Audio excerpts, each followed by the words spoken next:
All right, all right, all right. It's good to see everybody. Pretty bright lights we got going on here. I hope I don't have some sort of a flashback or something as a result of them. Did you guys get a chance to see the Oscars last night? No? I guess hypothetically speaking, possibly a few people might have been partying in the bar or something. Happens. I was over at Reese's house last night and we watched the Oscars. It was a very nice, quiet, romantic evening, John, Reese, and I. Bonding, as men do while we watch actors cry and gush on stage. But I got to thinking what a nice community they have, the Hollywood community. When you strip away all the tabloids and stuff, basically the Oscars was a reflection of, there was this closely knit group of people who all worked together in an industry and celebrated each other's accomplishments, rooted for one another, and mourned when they lost some of their own. And I got to thinking that our community is a lot like that community, with the exception that theirs is obviously less attractive, which is,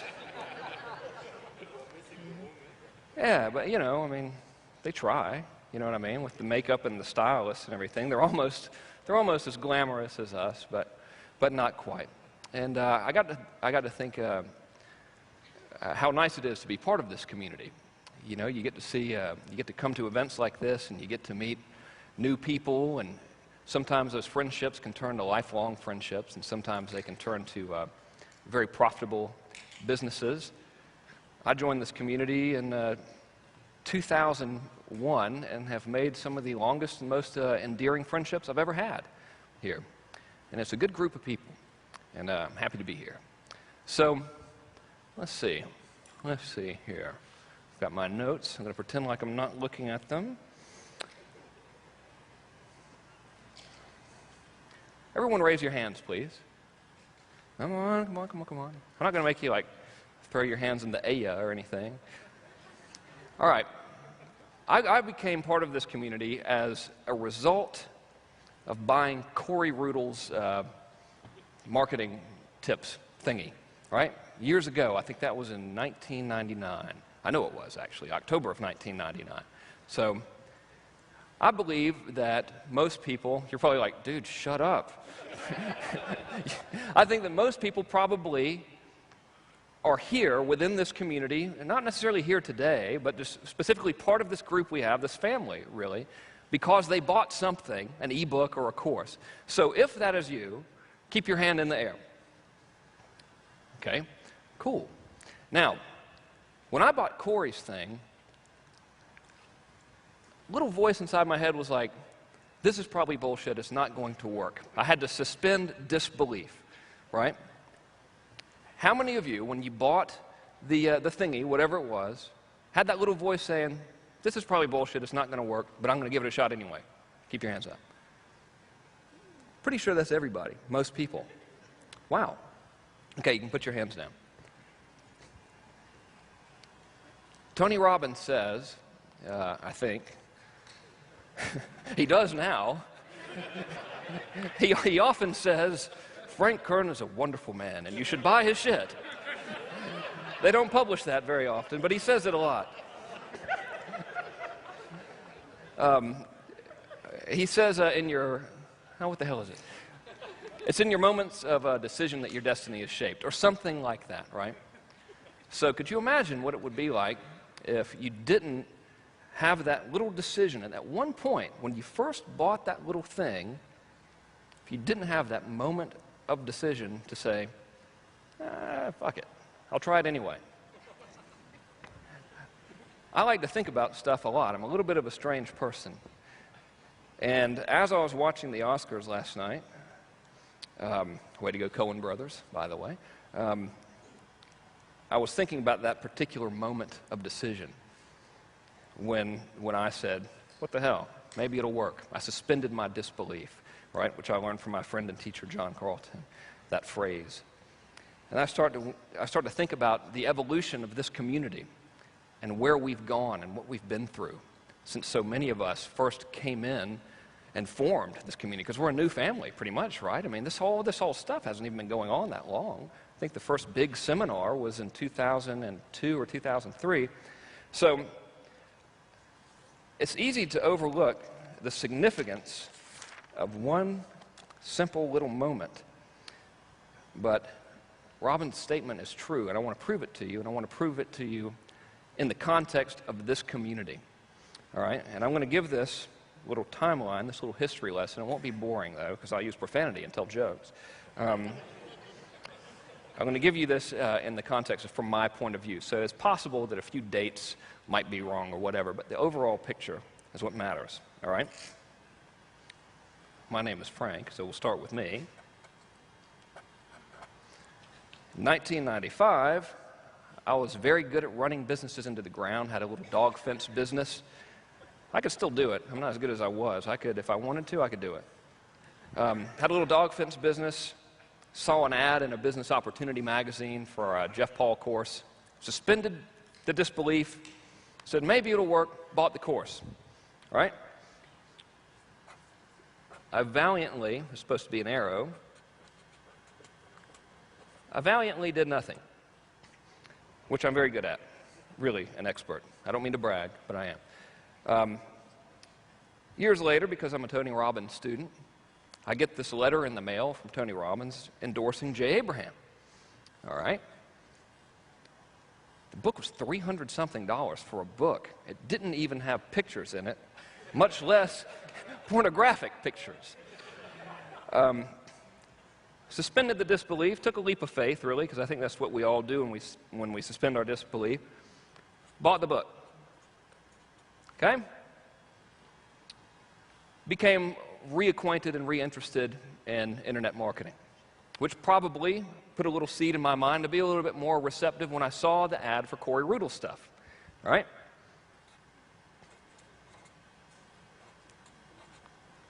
All right, study Corey Rudel.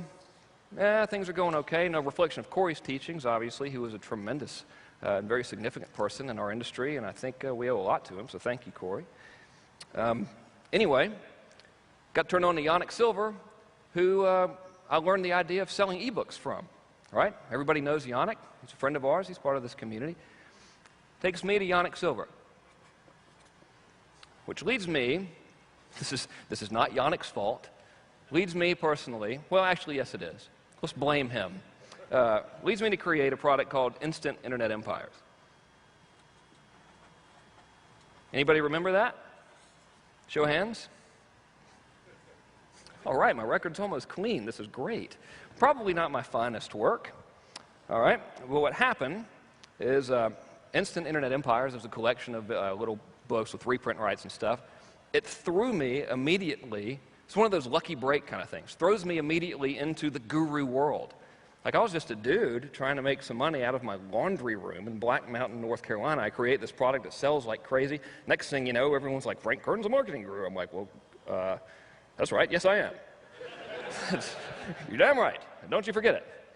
All right, so that bammo, now I'm in this community, like in the spotlight.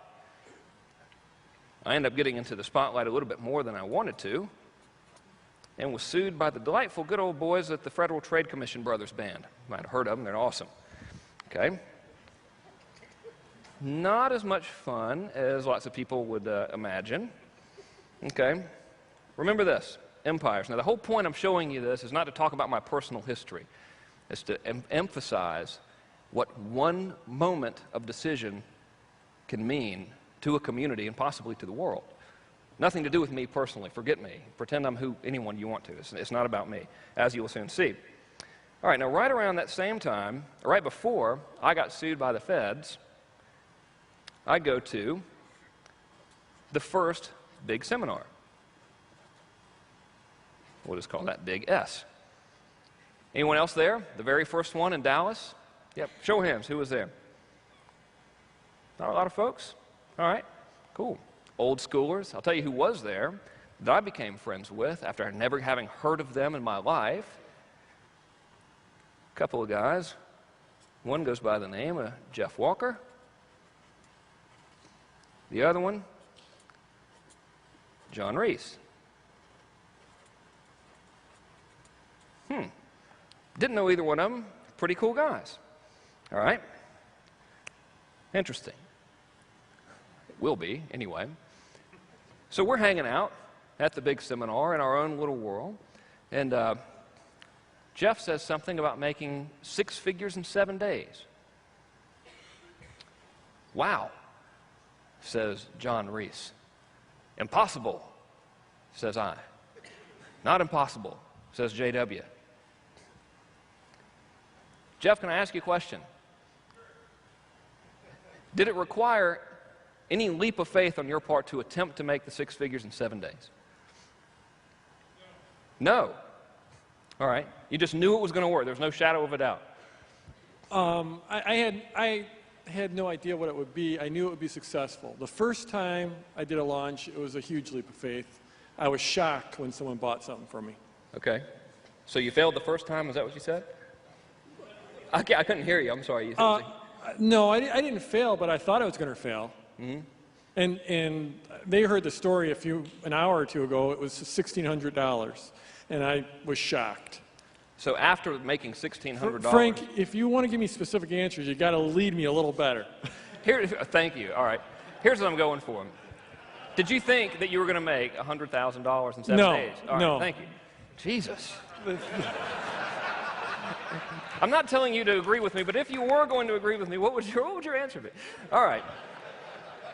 Almost threw off my whole game. I'm up here trying to look like I know what I'm doing. That's what I'm here for, Frank. All right. So Jeff does 6 and 7. Nobody thought that was possible in our industry, right? It was ridiculous. Like, if you've been around that long, and by our little community, I mean us internet marketing folks. Right? I mean, to someone like Jay Abraham or something, like, yeah, so what, you know? But to all of us, like, other non-old school, super heavy-duty people, it was unbelievable. That inspires John Reese to maybe try to do something.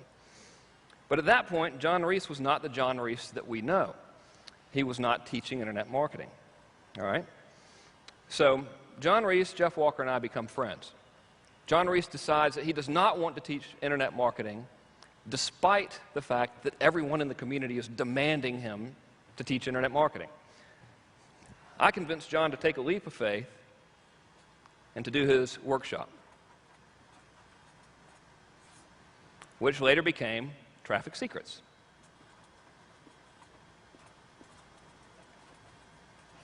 Okay? Now, the workshop is wildly successful, right? I don't know if you guys remember that, but it was a huge deal. First of all, it was like $3,500, which was at that time like $1 billion for our little world. And he was freaked out about doing it. It becomes this huge success. That positions him as this great marketer to be paid attention to. He turns it into Traffic Secrets. John decides to take a leap of faith and test out this whole launch thing and see if he can't take it to a new level. What happens? What happened? What do you know? John does the $1 million day.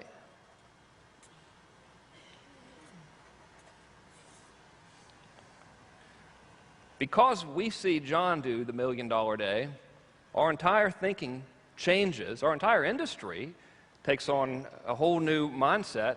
So now lots of folks are saying, well, good Lord, if he could do it, maybe I can too. So after that, I think Jeff was probably like, you know, maybe I'll teach this product launch stuff. Jeff Walker creates Product Launch Formula and a whole slew, which is a real word, of wildly successful launches happen. Let's see, Stomper, Butterfly Marketing. No need to actually read that. I did the Annihilation thing for Neil. Looking at my notes here. Rich did his very first coaching launch, which was extremely successful.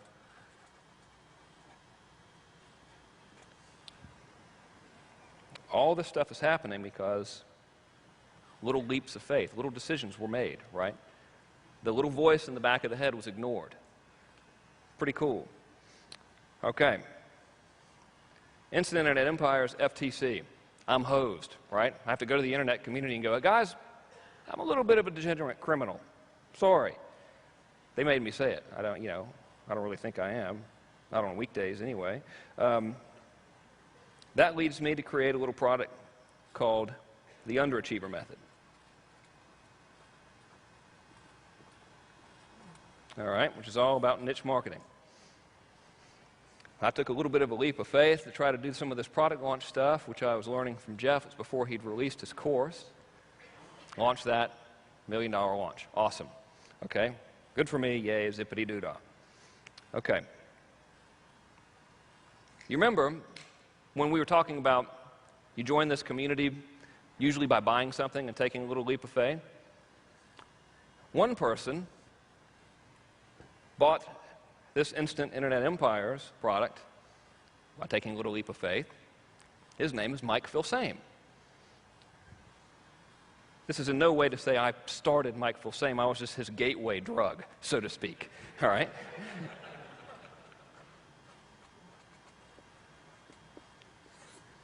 Who, of course, later went on to create Butterfly Marketing and Seven-Figure Code and this gigantic, sprawling empire of down-home country goodness that he has created.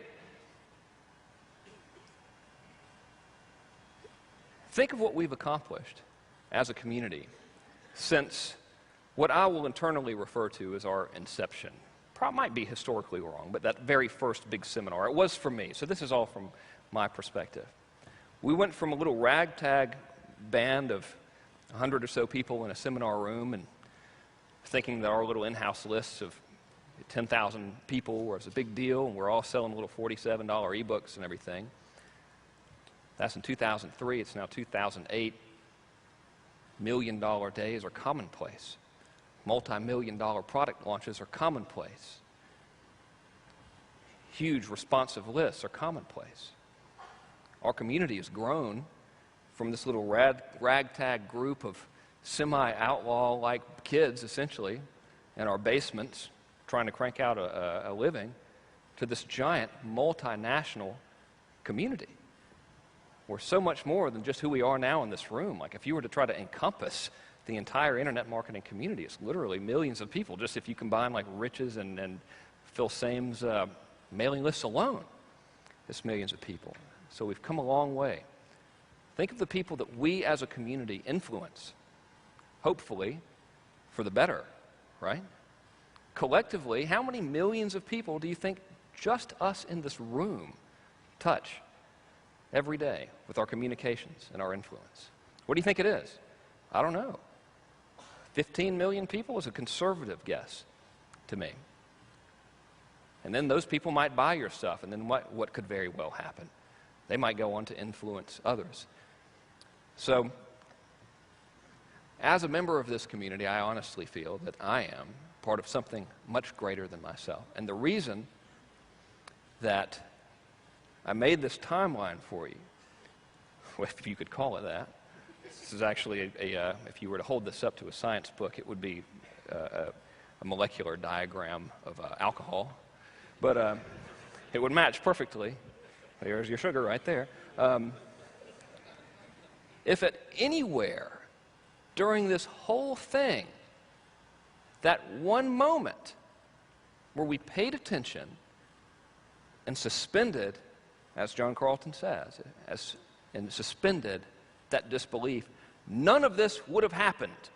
We would not be here right now. This whole circumstance would be different if at any time somebody listened to that voice, that this probably isn't going to work voice.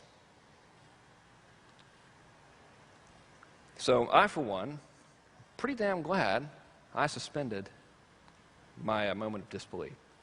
Okay, stand up, please. So quiet in here. It's kind of freaking me out, yeah? It's like, okay, look the other way as I haul ass. All right.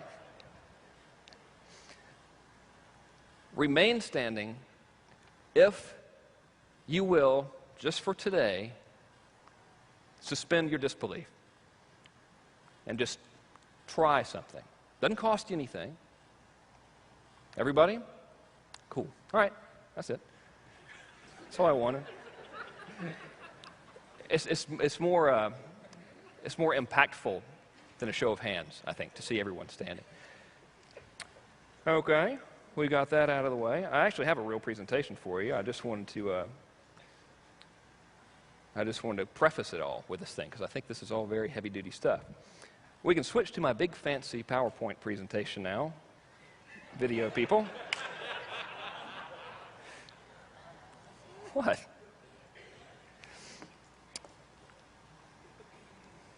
Okay. I'm not going to talk to you about mass control today. I'm going to talk to you about something that could possibly be a greater force than mass control, and it is something that mass control is built on, I guess. And it's called core influence. And the big fancy title here is how to make lots of people do almost anything, but in a cool way.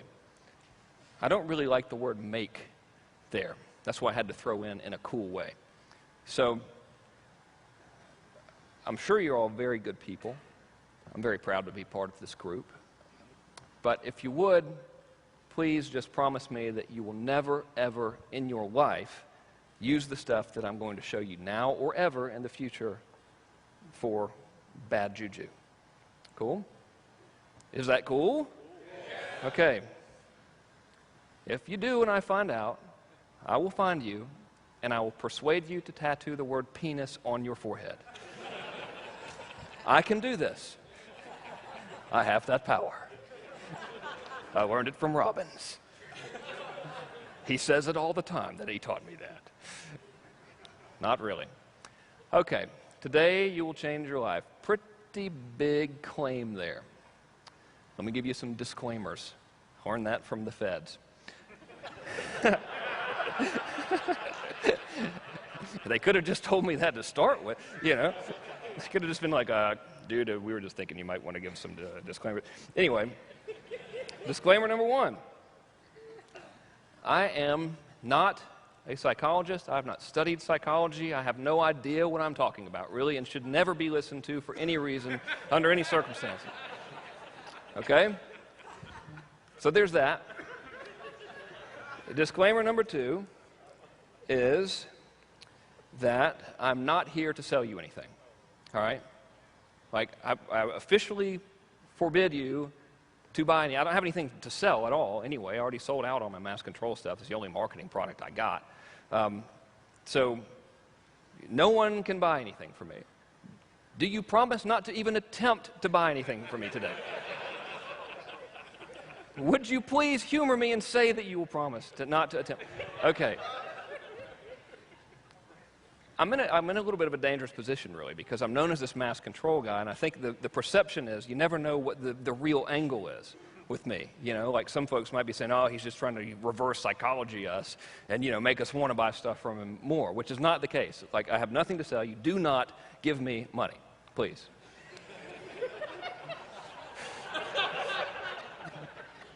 Fine, please give me money. The reason I'm so adamant about this is because we're going to do an experiment later. It's another one where you get to stand.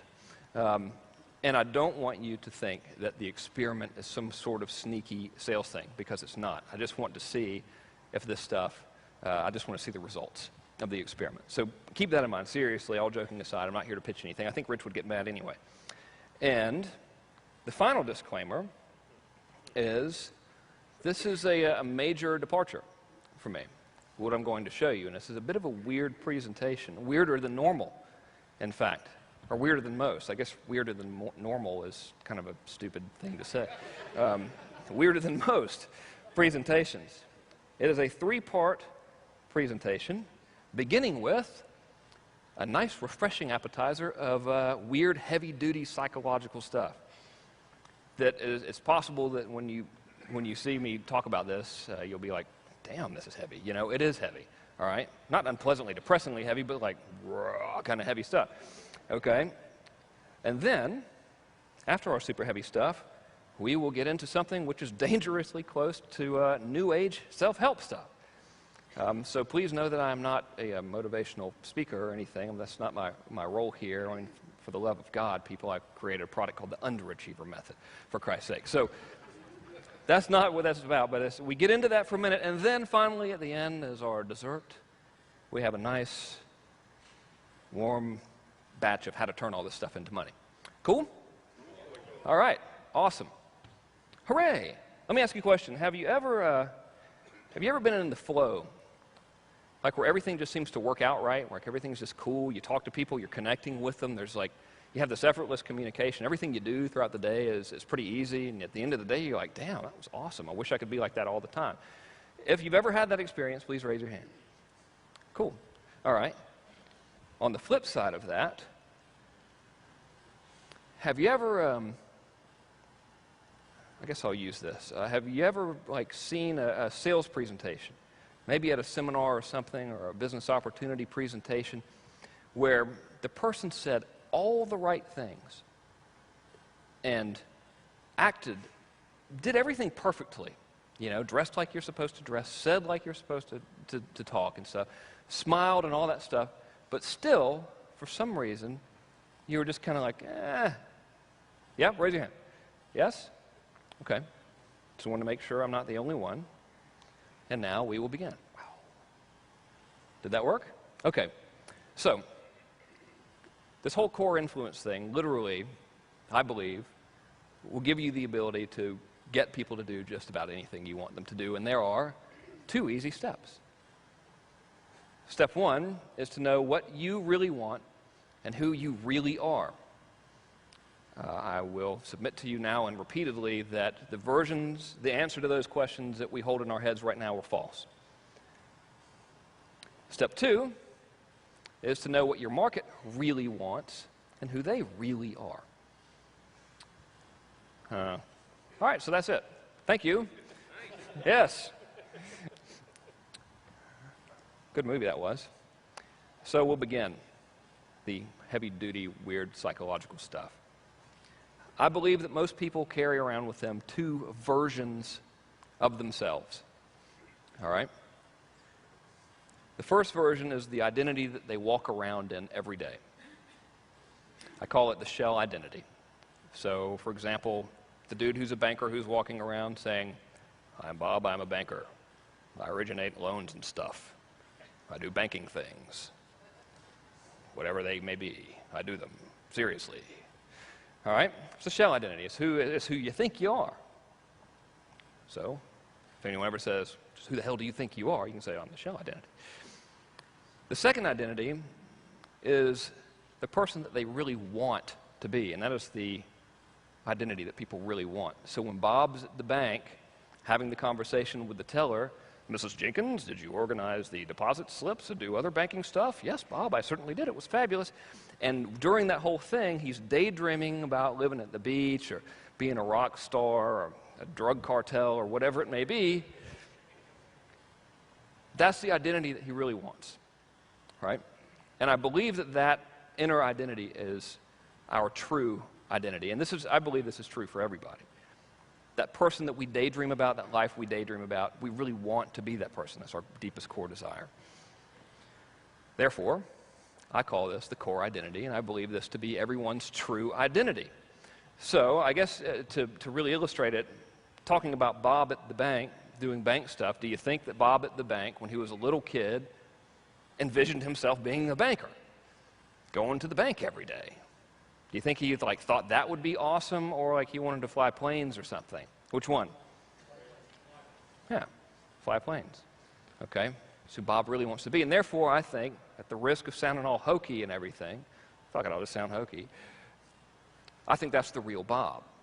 I think the rock star or the baseball player, that's who Bob really is. He's just trapped in this banker thing because of social conditioning, largely as a result of guys like me who make ads. Sorry, Bob. So I believe everyone's core identity is held captive by circumstance and a lack of knowledge. I'll explain circumstance easier because that's the easiest one, or I'll explain circumstance first because that's the easiest one to explain.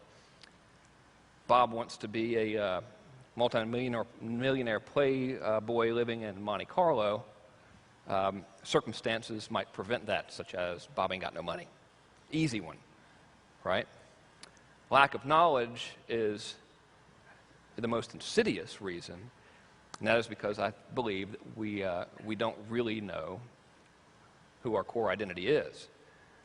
Very few people ever sit around and think about that. Sit around and think about, well, I wish I had a car or a new house or whatever, but that's not really a stuff. It's not who we want to be. All right? Stay with me here. Don't make me ask you to jump up and shout and everything. So, core influence. It's the reason why I'm really good at this stuff, at selling lots of things to people I've never met. It's a core influence.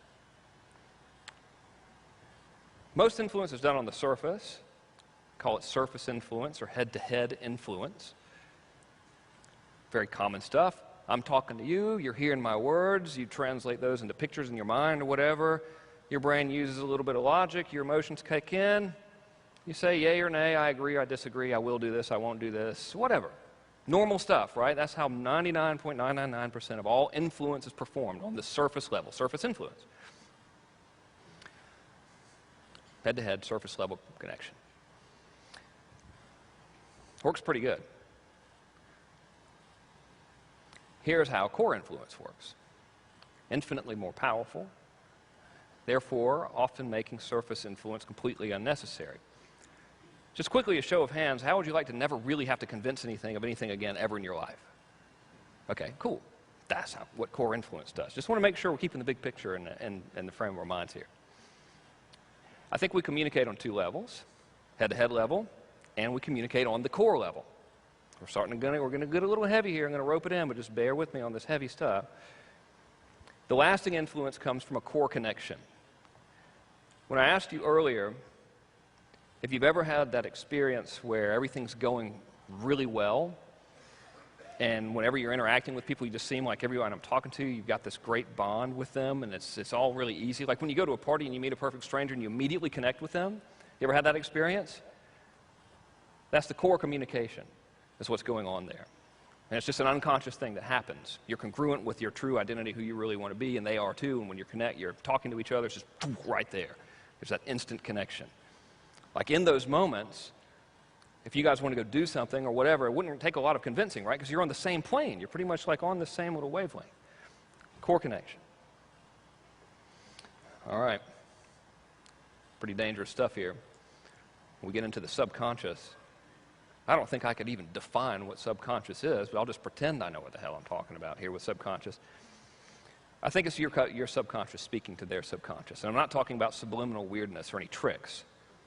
I think that your true person and your true intents are showing and is speaking to what they ultimately want, and those two are aligned. Does that make sense? Okay. Do you believe that our subconscious minds are really in control? There's no right or wrong answer. I'm just interested in what your feedback is. Show of hands if you believe this. Yes. Most people. Cool. I believe it too. I don't know it. How can we prove it? Actually, wait a minute. I can. I'm about to. Sorry. Photographic evidence even. Take that. So, sounding weird, let me try to de-weirdify it. I don't know why I use that title. That's kind of corny.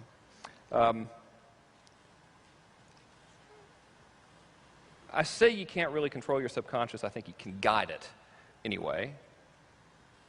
And I think with the proper guidance that your subconscious will create a new core identity for you, and this is the identity that will speak to your market on a core level.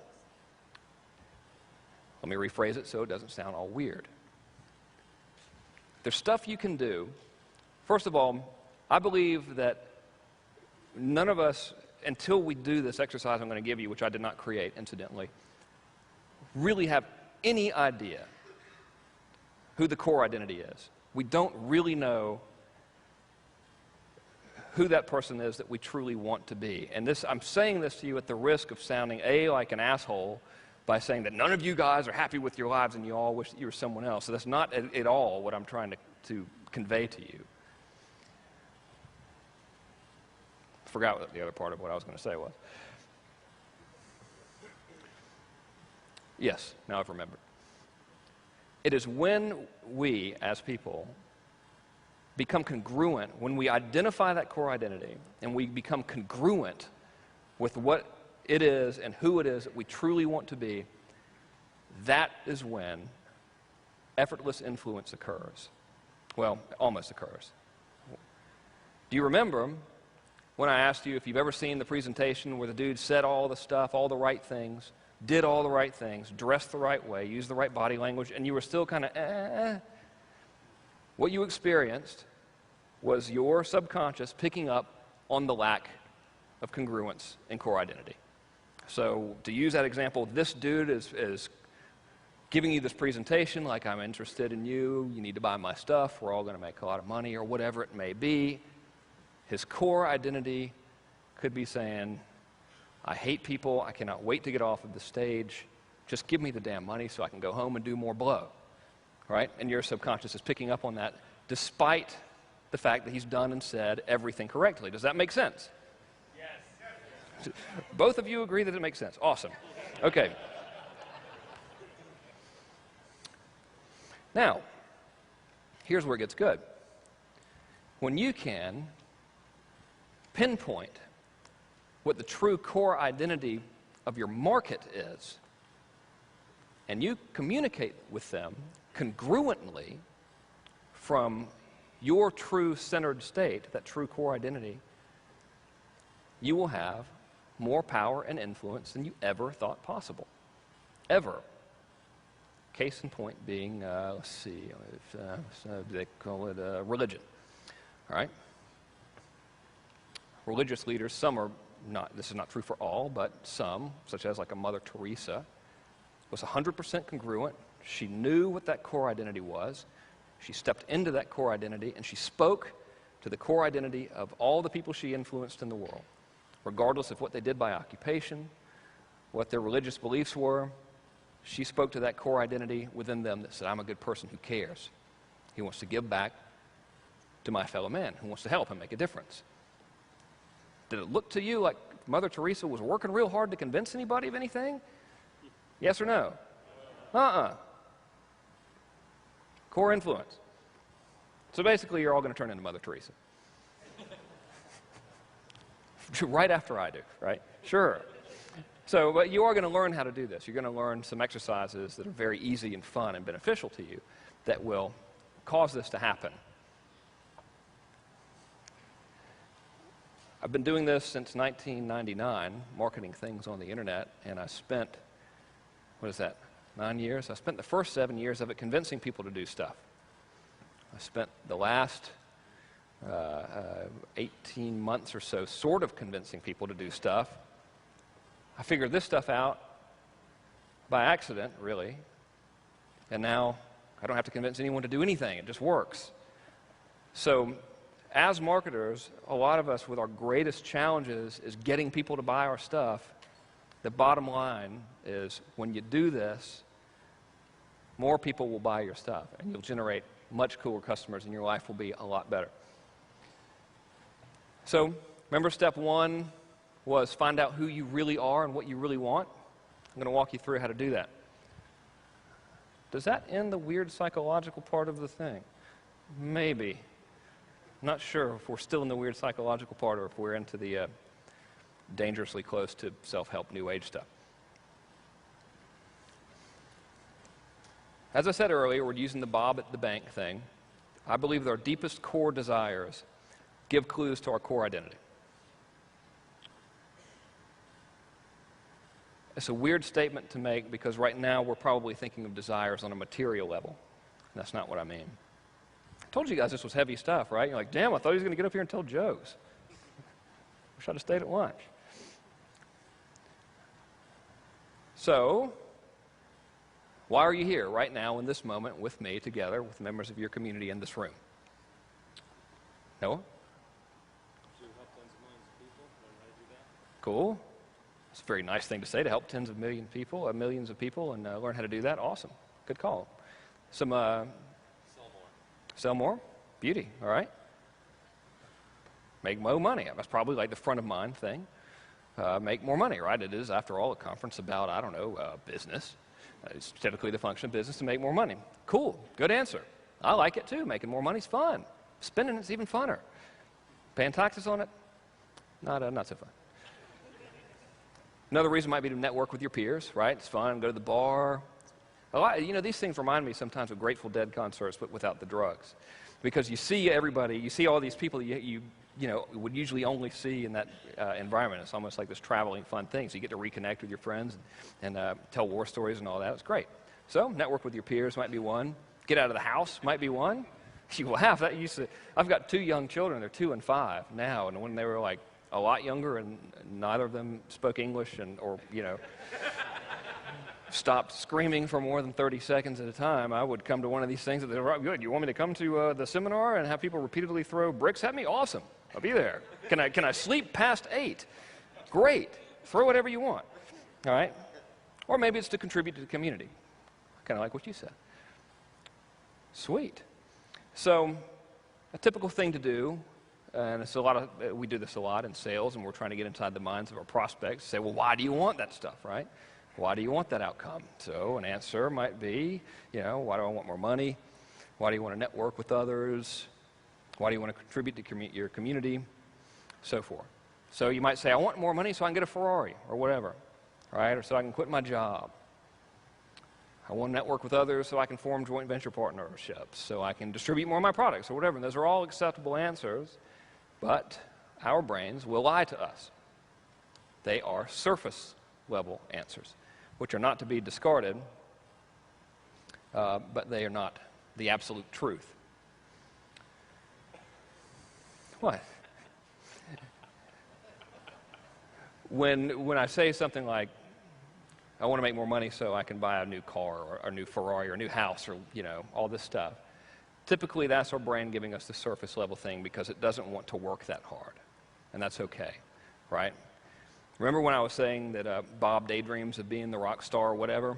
That's essentially like he's replaying these beer commercials in his mind, right? I wish I was that dude. It's normal. We all do it, right? It's cool. The truth is, we all want to create and perpetuate experience.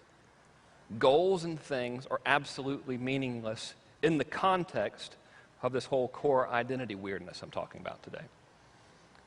We all want to create and perpetuate experience. I'll give you good concrete examples of that. Anyone ever know of a guy that might want a Ferrari? Anyone ever know a man that thought, damn, I wish I had a Ferrari, that's awesome? Yeah? Is anyone here? You guys, can I have some of what you're taking, please?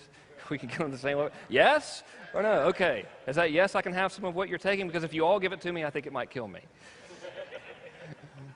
All right.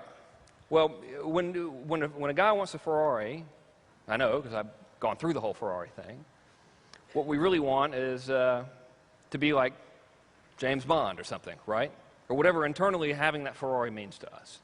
I want to be like James Bond or a rock star or whatever, right? Normal stuff. That's why you want the Ferrari, for the significance, okay? And of course, the big lie is that we tell ourselves and trick ourselves into believing every single day. Millions of consumers believe it too. We're not alone. The big lie is that if you have the Ferrari, then you'll be like James Bond or whatever, right? I can hereby attest to you in front of this council of my peers that not a single flashy sports car that I ever had, and I've had a Ferrari, 2 Porsches, the BMWs, basically I've had them all with the exception of Bugatti, Lamborghini, and Bentley. None of them ever made me any cooler of a person. It totally sucked. I was like, okay, when am I going to become cool? This blows. You know? When am I going to become better endowed? Surely. When I would trade the cars in, the joke that I would tell the salesperson, they'd be like, why are you trading this Porsche in? It's awesome. I'd say, well, the penis extension mechanism is clearly broken. This didn't work at all. What else do you got? Well, maybe you should try the Ferrari. Okay. Nothing. All right? What we really want with all these goals and things and bullshit that our brains tell us is experience.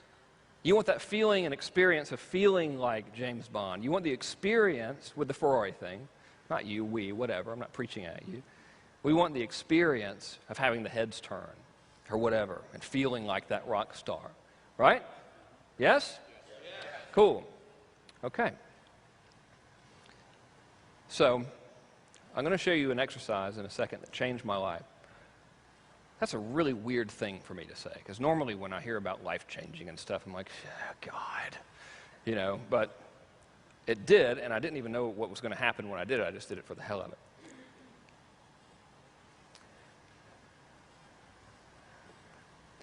When you do this, you will immediately, well, okay, it's not immediately. It takes a couple hours to do the exercise.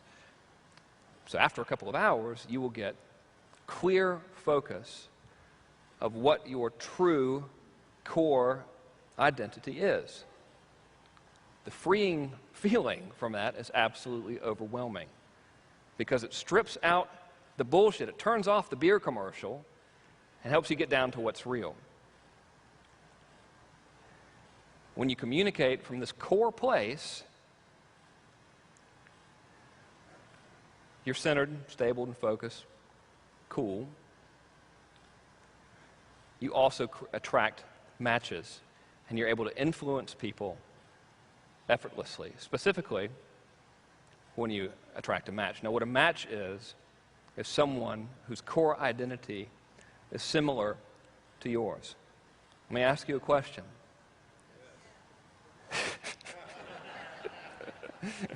Do you think I'm insane? Yes.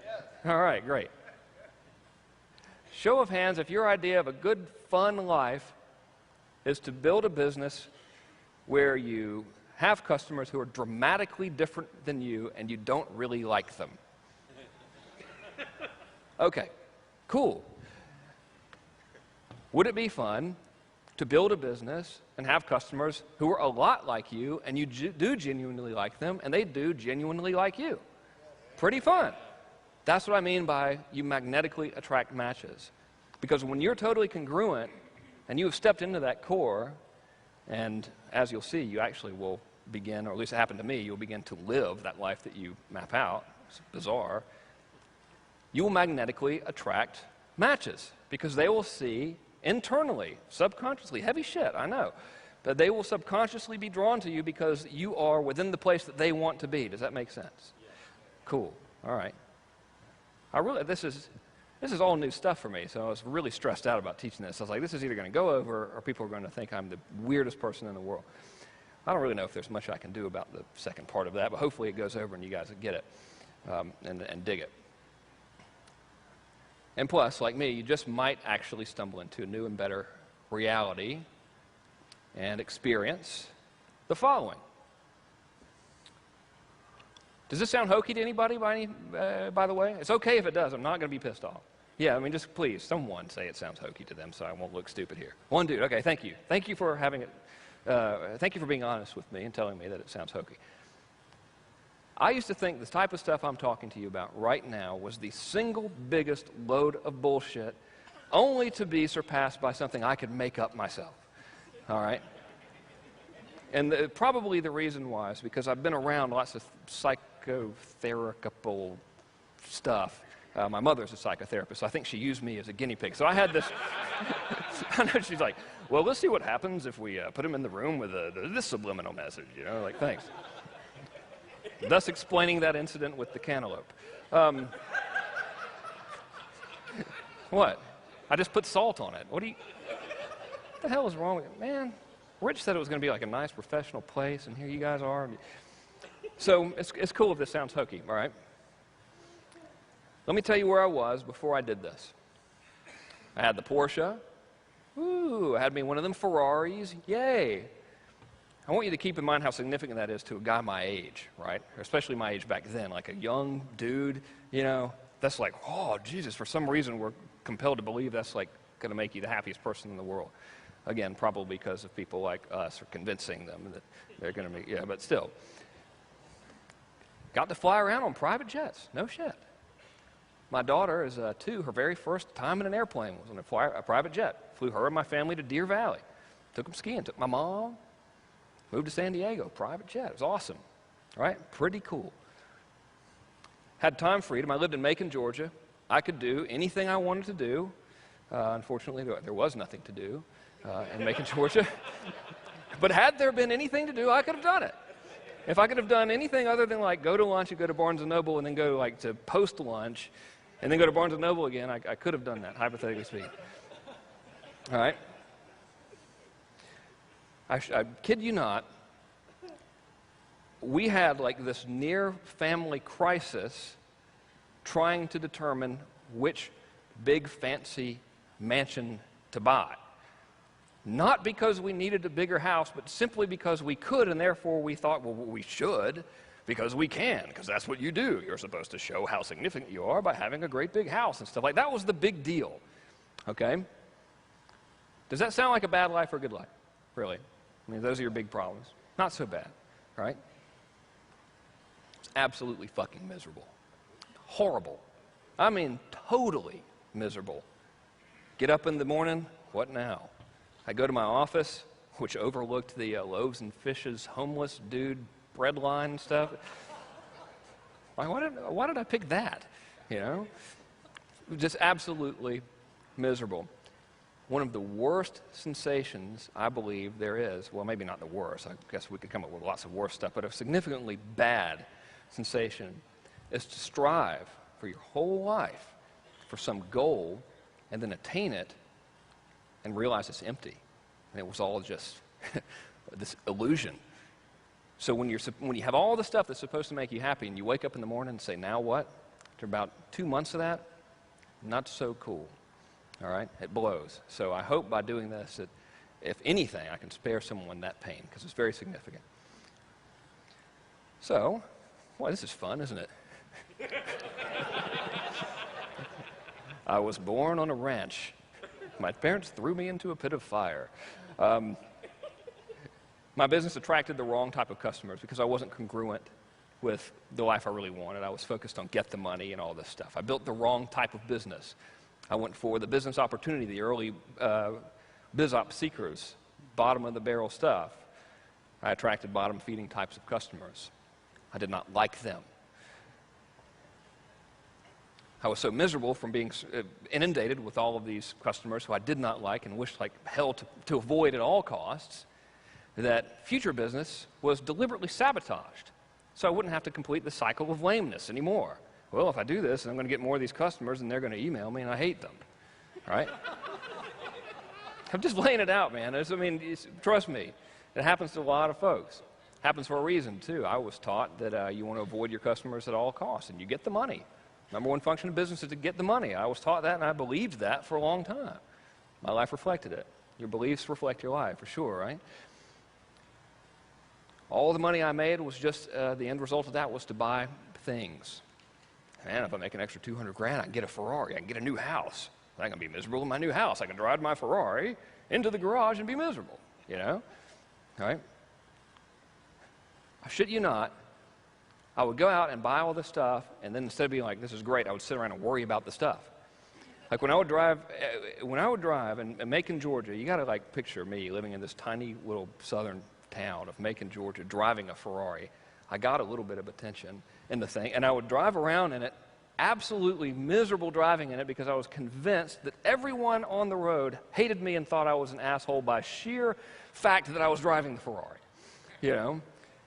So that's where my head was at. It sucked. Lived in a constant state of anxiety. Well, what if one of my customers finds out where I live or something and they like call me? Dear God! You know, it blew. 25 pounds overweight, insomniac, chronically paranoid. I promise you, when a car would come in front of my home, I would become anxious, defensive, and angry, thinking that might be someone that was coming to hassle me. Madness, right? Really compelling story. Oh, great. What else can you share with us? This is awesome. And if you act now, this could be you. Now with 20% more misery. The exercise I'm going to share with you, for lack of a better phrase, 9-month total life makeover. I did what I'm going to tell you about without any real goal in mind. I just wanted to like figure out what the hell I wanted. because here I am, I'm buying all these things, I'm still miserable. We have this big dilemma on which fancy house. We literally went to see what the most expensive house we could possibly buy was, so we could just find that one, thinking, well, that'll be good, right? Yay. I went from that state to a significantly better life, which I'll share with you in a minute. I did this exercise in late September of 2005, sitting at my desk overlooking the loaves and fishes homeless dude thing, watching the junkies and the drunk people try to kill each other.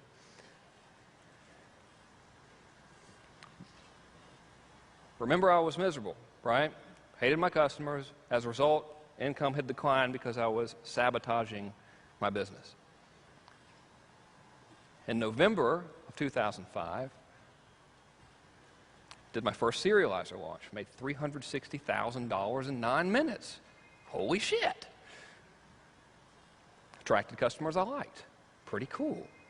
December of 2005, I launched a product called Ultra Underachievers. Instant $100,000 per month recurring revenue business. Dang old diggity. I then discovered La Jolla, California, and immediately decided to move there. Prior to my doing this exercise, I never even knew La Jolla, California existed. February, March of 2006, did my Serializer 2 class, made $640,000 in 45 minutes, and became a cash millionaire for the very first time in my life.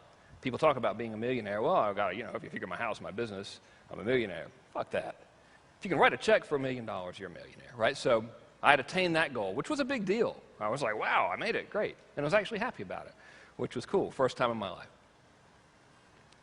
March 2006, private plane, incidentally, awesome. Touchdown in La Jolla, California. My family and I live there now permanently. May of 2006, I did the Annihilation Method launch with Neil Strauss, bought my dream home, began surfing, created the dream business, and started to become a little bit aware of this increased ease of influence that was happening. I was just like, things have gotten significantly easier here. Damn, I didn't put 2 and 2 together about this exercise until like years later. I'm a little slow. My personal income for that period, post September 2005, when I did the exercise I'm going to share with you, $1.5 million. Wow. I was really stoked, considering it was just me, and I was moving my family. Imagine doing all that. Like, moving across country is stressful enough, right? So not only was I able to locate a new place, sell my house, move my entire family, move my immediate family, leave all of our relatives and everything, home we grew up in, move to a new city, all the stress and pressure and all that, still managed to somehow make $1.5 million. Wow. Here's what the end result looks like today. All the non-fun businesses, just turned them off, all right? Some folks that are here are clients of some of the businesses that I didn't really enjoy very much. For example, my Ultra Underachievers class taught niche marketing. I got to the point where I just ran out of stuff to teach. It's like, well, I don't really know how many other ways I can find out what people want and sell it to you, so what am I going to do now, So I just turned it off to eliminate the stress of trying to come up with like new rehash stuff. Gone, pressure gone. All the non-fun customers gone. See you later. Thank you. May you live your life forever in peace. I hope you find happiness eternally. Today I get paid a fortune, literally just obnoxious amounts of money. I almost don't want to tell anybody because I'm afraid that they'll like go, oh, damn, dude, I'm sorry, that was a mistake. You're supposed to make like $7 an hour. To essentially make admittedly stupid yet fun videos with and for my friends and help people get rich by helping others. It's my job now. I essentially goof off, tell jokes with my weirdo friends, and get paid a fortune for it, which is great. I'm now a cash multimillionaire, which is multiple times cooler than being a cash $1 millionaire. Pretty neat. And I get to surf more, which is awesome. Perhaps, well, actually not remotely the best outcome of this, but a significant one is now within my market, I have effortless influence in the income that I make within my market and my community. I do so effortlessly, without stress, without drama, without convincing, without arm twisting. Very few people get pissed off when I send them emails and try to sell them stuff, which is outstanding. So, before we begin, we know, do you agree with me that on any level at all that goals and things and stuff are irrelevant in the big picture for our overall contentment and happiness in life? Yes? Show hands? Yeah? Cool. All right. We know that our brain tries to convince us. Well, our subconscious knows better, but our brains try to convince our subconscious that these trivial things matter. And I think in doing so, what happens is we create this internal struggle that inhibits our ability to actually get anything done. So if you're like trying to sell, I'm a nice person, you should be healthy, and then you like really just want to live in Vegas and do a bunch of blow with hookers and stuff, it's going to really be difficult to sell the I'm Mr. Nice Guy, let's all be healthy business. Extreme examples, but it's the easiest to understand, right? You understand, like, you get how that would be hard when you have that internal struggle. You can dress right, look healthy, say the right stuff. It's just not going to work out. People might buy your stuff, but you're going to like, be miserable. It'll blow. So what we want to do is we want to align our brains and subconsciousness, which we're going to do today. All right, we can all breathe a sigh of relief because this ends the somewhat weird, heavy-duty, conceptual stuff. You know what? That's not even remotely true. It's still going to be a little bit weird and heavy-duty and conceptual, but a little bit easier to follow now. All right, here's how it is. I figured out, maybe, the equation on a very basic level of how all this stuff works. I would like you to remember my earlier disclaimer that I'm not a psychologist, I don't know anything about it, and no one should really listen to me ever for any reason. But if you were to listen to me, this is what I would tell you. The formula is E plus I equals L. All right? E stands for experience. I think we can all agree now that we don't really want the stuff. All right? Even Rich earlier said, like in the first part of his presentation yesterday, after thinking for so long that internet entrepreneurs wanted the money, do you remember? What do they really want? Freedom. Right. What is freedom? Experience. We don't want the stuff, we want the experience. And then we want the experience that the things give us. Starting to get a little heavy, stay with me here. I stands for identity. Our experience, beliefs, and values create our identity. You can actually have those experiences externally, such as I'm now playing baseball and all that kind of stuff, or you can have them internally while you're daydreaming, running the beer commercials in your mind. But that plus beliefs and values creates our inner identity. So the L is life. And I believe that experience plus identity equals life. They work together, I guess, to form our lives, or at least our concept or perception of what our lives are. All right. Here's the big aha. What we all want, me, you, everybody else, is a new life. We don't want the stuff. We want the new life. And this is not at all remotely given to you from the perspective of, so now you all need to go out and change your lives forever. There's not, as far as I know, there's nothing wrong with your lives, right? Isn't that funny how it's like, today's going to change your life, and everyone's like, yay! And then they're like, no one ever says it's going to change it for the worse. Like, what if it sucks? Like, we're going to change your life. Yeah, because we're going to cut off your left foot, you know? So, shit, it was pretty good to start with, all right? So I'll illustrate it.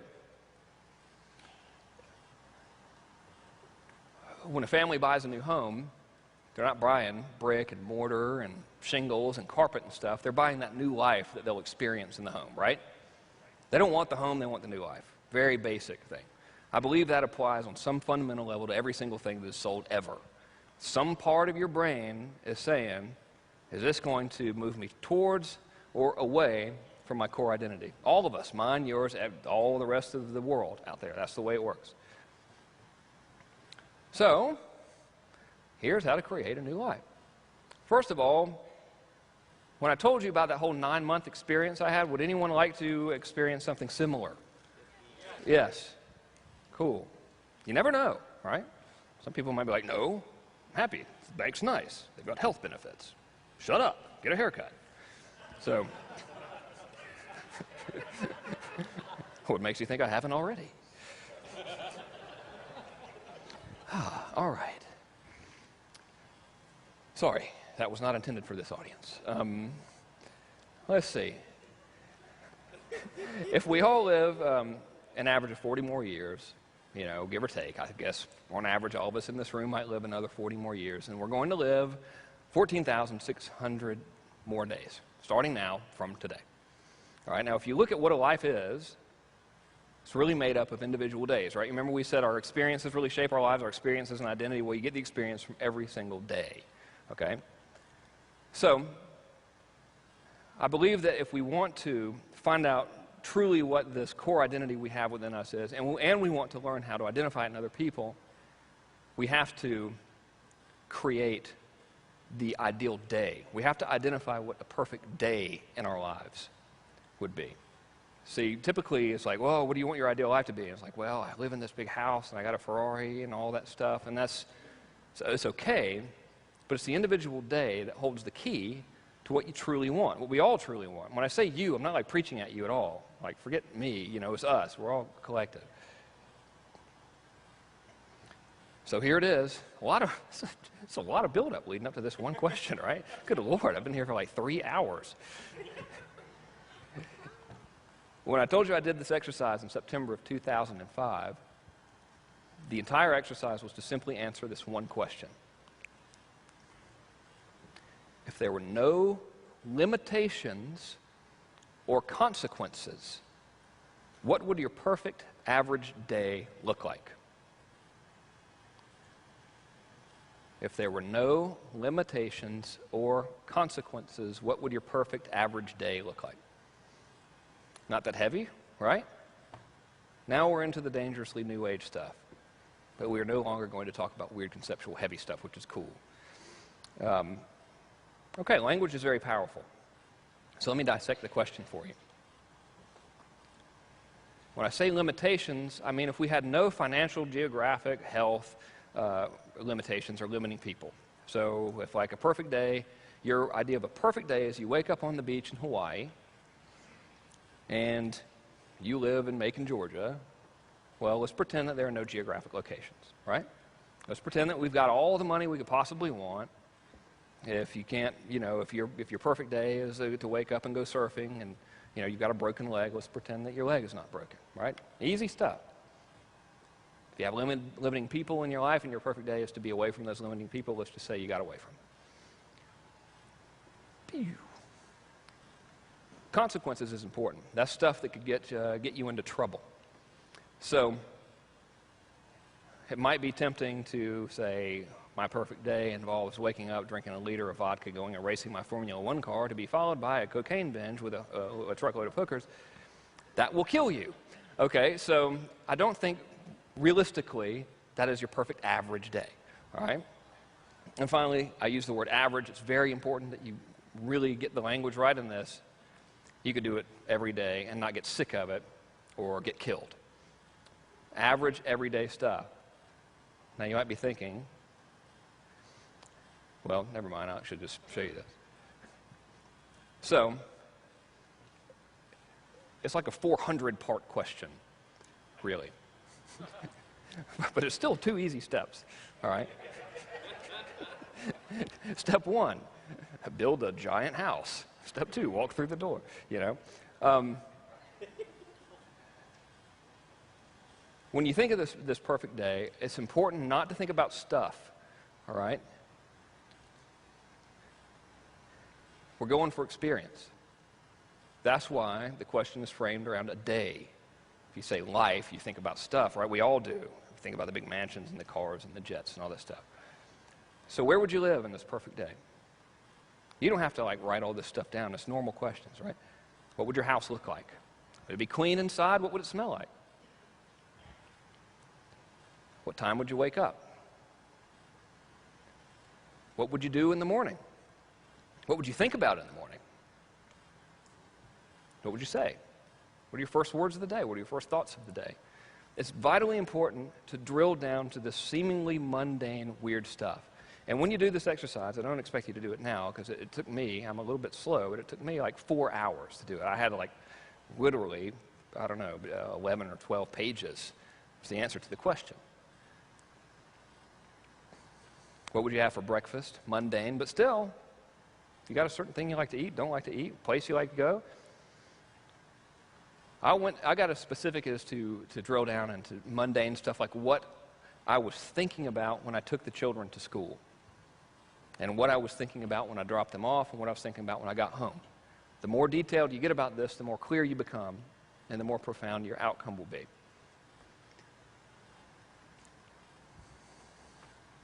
Where would you spend the first half of your day? Would you go to yoga? Right? That's what my wife does. Every day, yoga. I got to say, I'm a big fan. I like that. There's a lot of benefits to that thing, you know. Hey, wow, this is great. Well, she could go to wrestling or something, you know. I guess maybe that would be cool, too, now that we think about it. What would you have for lunch? Seriously, like, what would you have for lunch? Who would you eat with? What would your friends be like? All right, when I answered this question, I rewrote the behavior of my friends.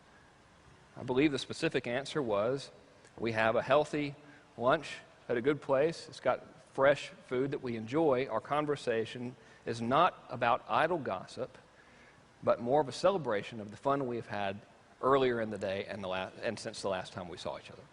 So what will you talk about? What are your friends like? The perfect day.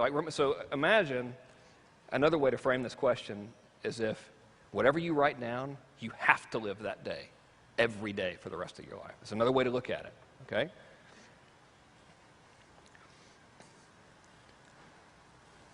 What would you do for personal fulfillment? Okay?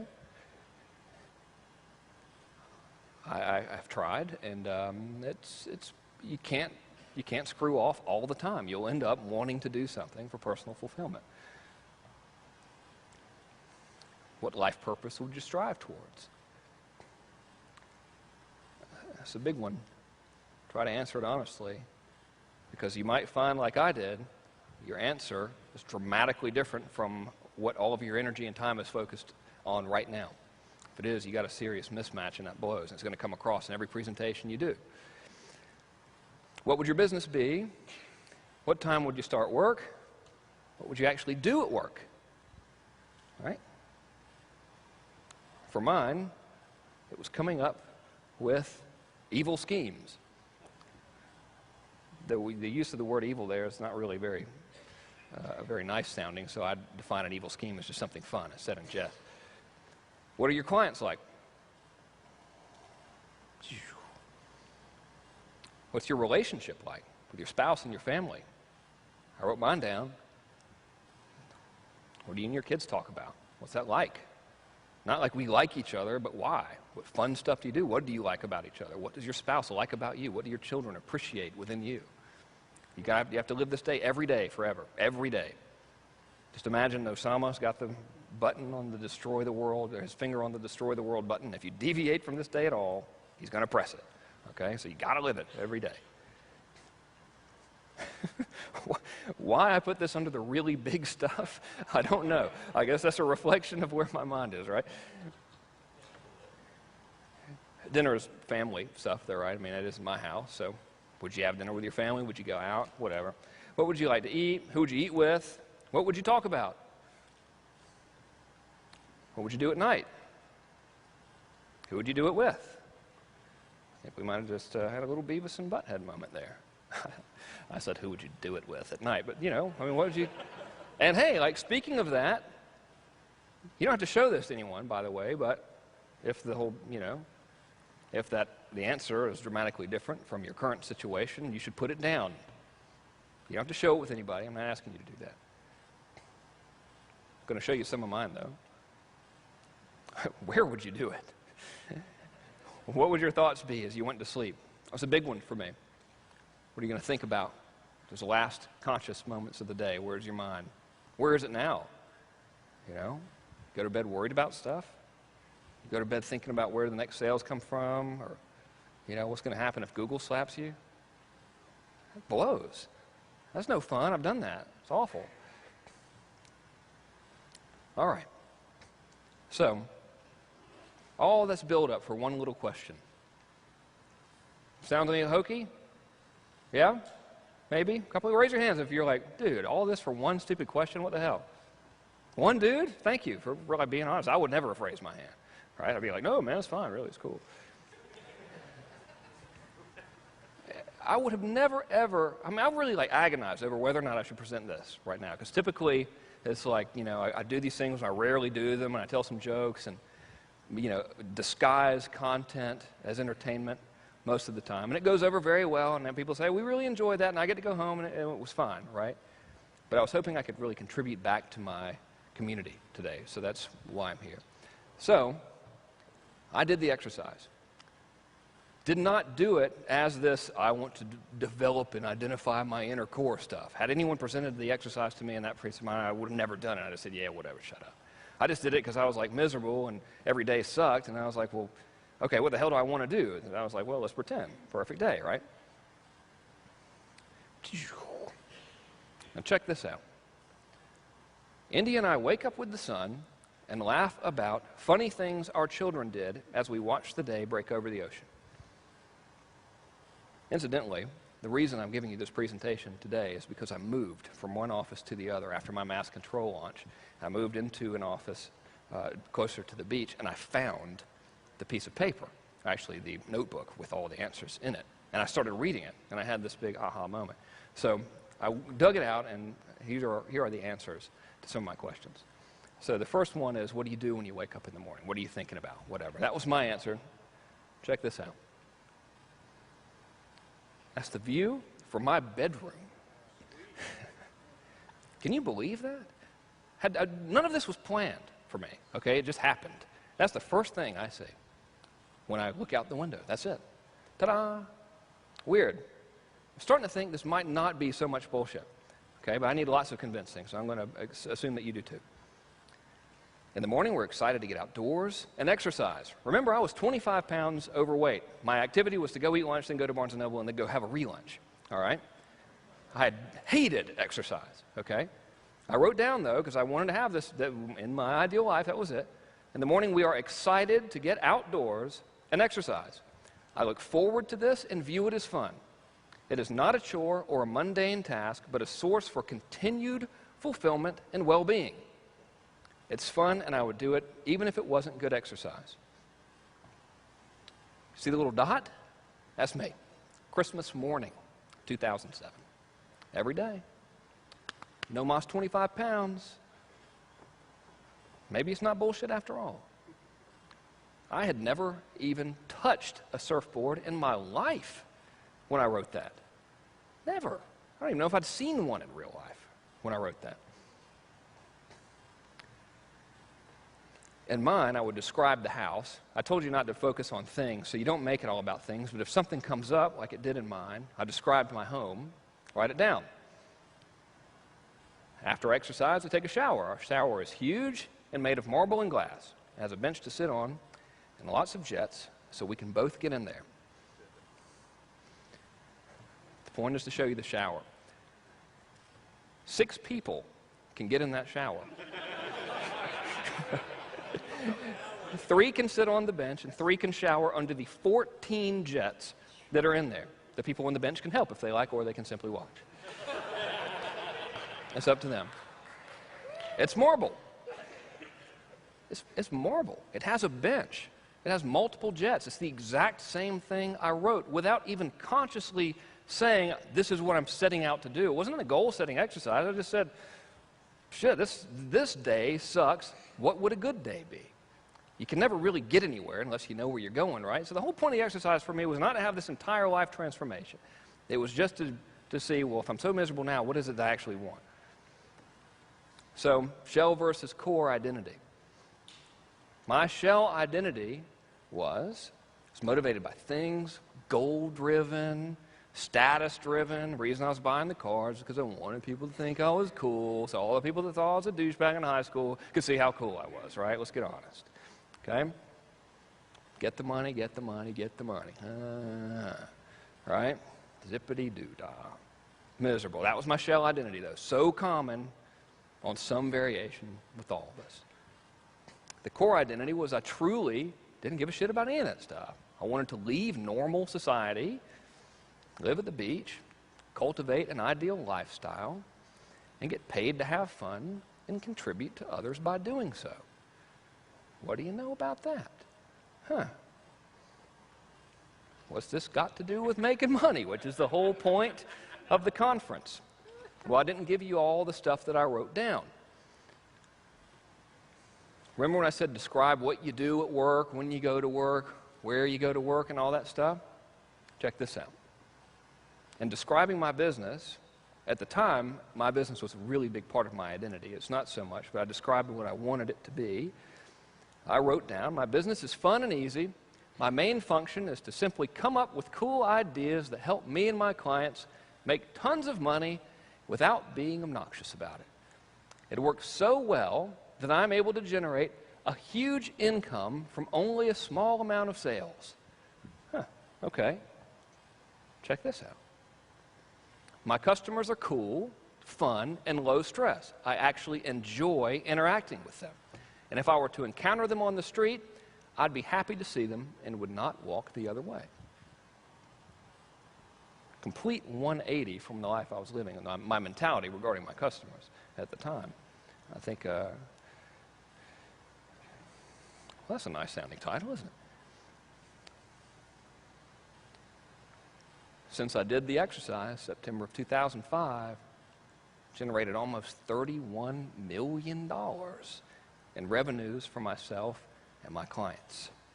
And by clients, I just mean the dudes I did stuff directly for. God knows what the people I've taught have made. We don't even count that. Right now, my business, one of them, is on pace this year alone to pay me close to $2 million in passive residual income if I never sell another product all year. Are you starting to believe me now when I say, please don't buy anything from me? I'm not here to say I'm doing okay. Okay?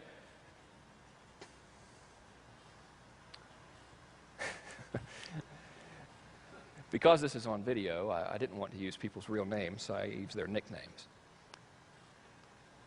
Mahler is a friend of mine. I see him regularly. He's the first person to ever recognize me in public. He's my friend, and he was one of my customers. As is Fizzle, Butter and Gypsy. And Fizzle, Mahler, see him very regularly, some almost every day. Customers. Hang out with these people. I went to Mahler's wedding and wanted to. How many times did you actually want to go to somebody's wedding? I was like, dude, this is going to be killer. All right, wanted to go. Magic Ryan, Rabelbowski. Friends of mine, these are all people who were customers, who fell into the previously dreaded, God help us all, if any of these people ever call me on the phone or find out where I live, category, right? Customers. About 3 days ago, no, not 3 days, 3 weeks ago, I was leaving the new office, rode my new exotic vehicle, which is a Sector 9 skateboard. It cost me about $100. Rode it down to the beach to check the waves. Hanging out. Decided it was pretty good. I was going to go out and get in the water. I hear this, hey, is your name Frank? Look over. It's this girl and a couple dudes. Girl was pretty good looking, too. I was like, just keeps getting better. And I said, yes, it is. Turns out they were customers. Just happened to be in my neighborhood at my beach. Either that or they were psychotic stalkers. I'm going to hope that they were customers, right? I was glad to see them. Previous life, I would have been horrified, mortified. You know what's cool? They didn't hassle me. They're like, oh, dude, you going surfing? Sweet. Yeah, we're in your class. We're just making some videos down here. Have fun. Awesome. Right? Check this out. Since I got here in Orlando, I arrived Thursday, hang out with my buddy Johnny, 2 random, unsolicited, just happenstance emails from new mass control students, one with a video attached where he made $25,000 in 4 hours, the other saying he brought in $90,000 in 1 week. Does that sound like a little bit of a transformation to you guys from circumstance? All right.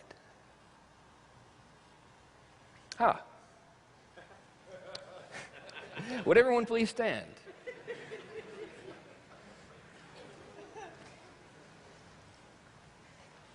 Want to stretch a little bit or something, or jump around or whatever you're supposed to do?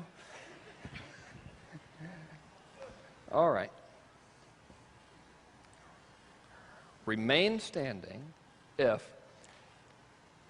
having a business that pays you an obscene amount of money, where you get to do something so much fun that you think to yourself, I cannot believe I'm getting paid for this, and your customers are cool people that you actually like and who like you and you want to hang out with them, remain standing if that sounds cool.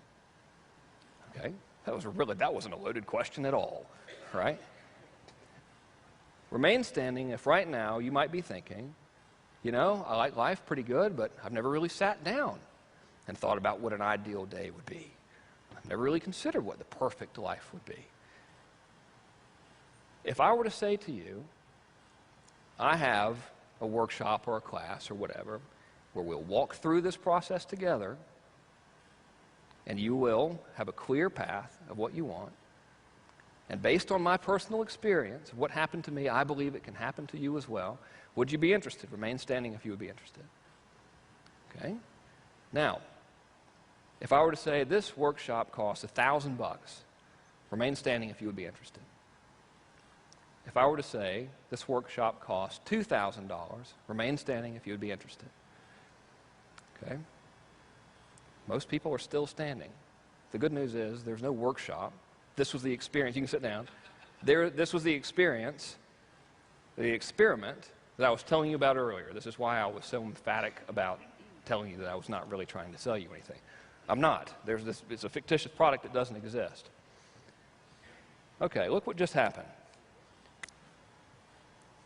I begun today's presentation by telling you under no circumstances should anyone ask me to sell them anything. Okay, that is the absolute worst sales pitch ever, right? Don't buy anything from me. Do not buy anything from me. I just got up here and talked to you guys about some of the weirdest shit you have probably heard in months, if not years, especially at an internet marketing conference, right?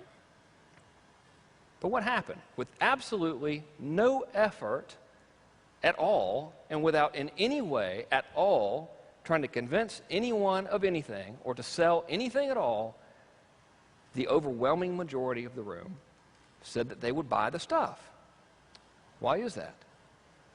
It is because I'm speaking to you now from my core identity. See, I did the exercise.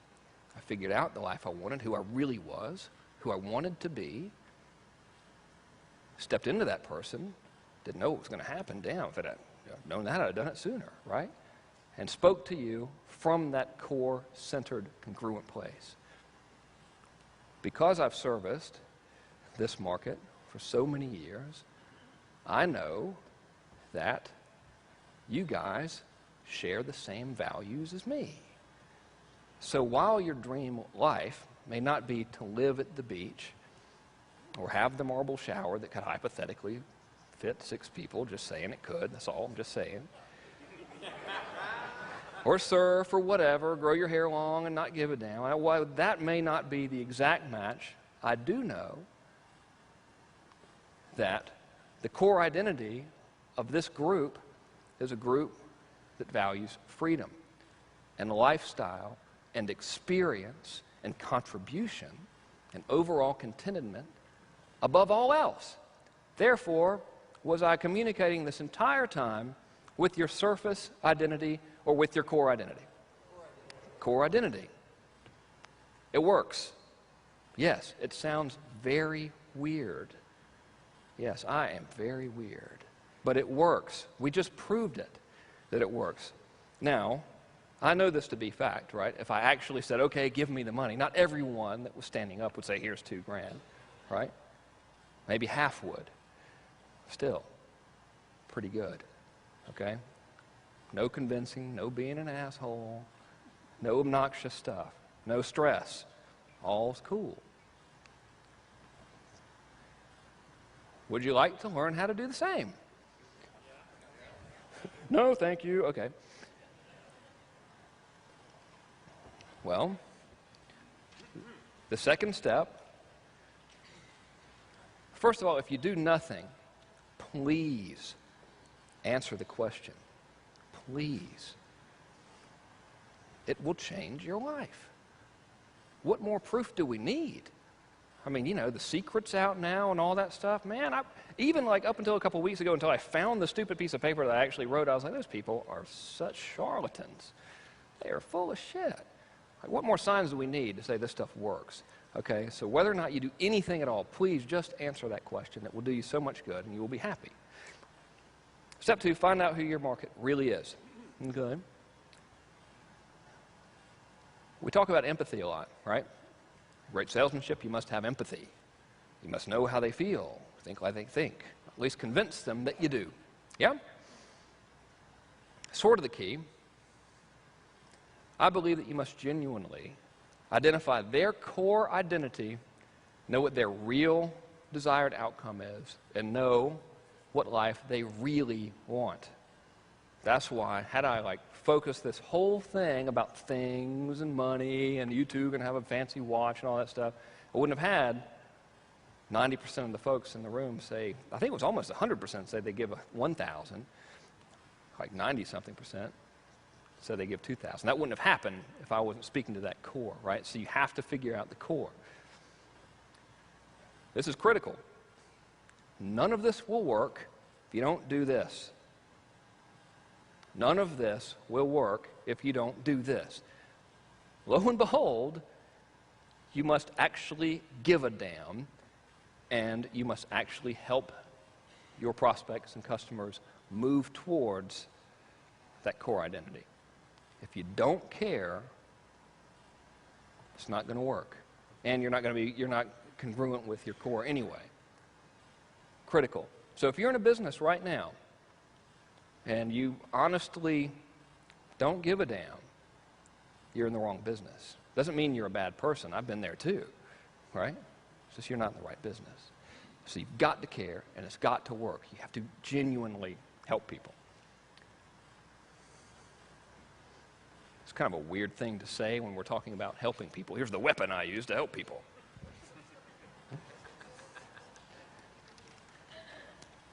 I'm touted as a good copywriter. I'm not, really. It's nice to hear. Thank you. Not a good salesman at all. I can't even put on a decent pair of, can't even wear shoes. You know? Not a good salesman. Not a marketing genius.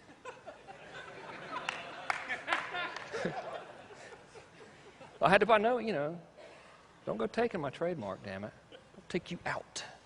Okay? I think I got all that reputation and stuff. People say, oh, Kern, good Lord, man, the guy's got the voodoo. Especially right now, because I just did this big launch and mass control and all that stuff. Yeah, wow, this guy's killer, right? Well, if you look back, I really just do a good job of selling to the internet marketing crowd, specifically. Okay? It's not like I couldn't write copy for refrigerators or something. Couldn't do it, right?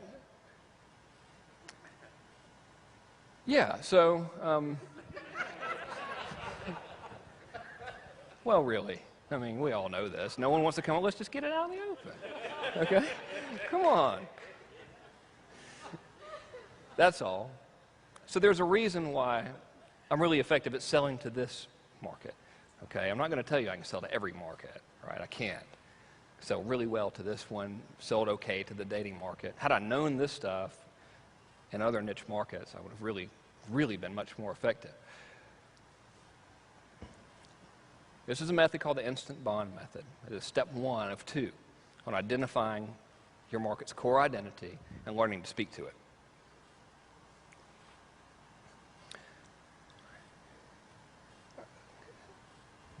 Probably when I say your market, I'm doing everyone a disservice, including myself, because person-to-person selling is most effective. Like if we sit down across the table, or preferably side by side at a table, that's most likely the most effective way to sell in terms of closing the sale, right? Hard to get better than that. But we always think of marketing as we're marketing to this herd, okay? Which doesn't make sense. If selling face-to-face, and we should always think face-to-face. So when we design campaigns, we usually market to a group of people, right? Yeah. You need to design every single piece of your marketing as if you were speaking to one person specifically. Well, I'm in a very bad situation now. I've got 3 of these bottles of water up here, all open, only one of them is mine. Very thirsty. Thank you. I don't want to have to drink after Walker. You never know what he's put in it. Well, how else do you think he's so smart? You know, it's the smart pills. Okay, hang on a minute. Am I doing good so far, by the way? Yeah? Okay, cool. Thank you.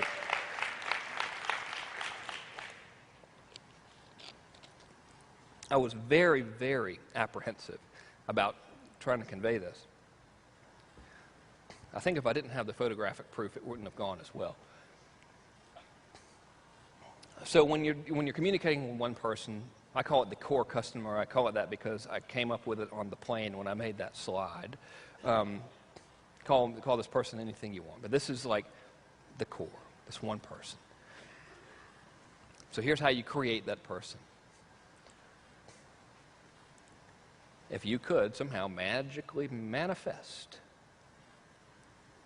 one single person who would be the typical embodiment of a classic customer or prospect in your market, what would they be like?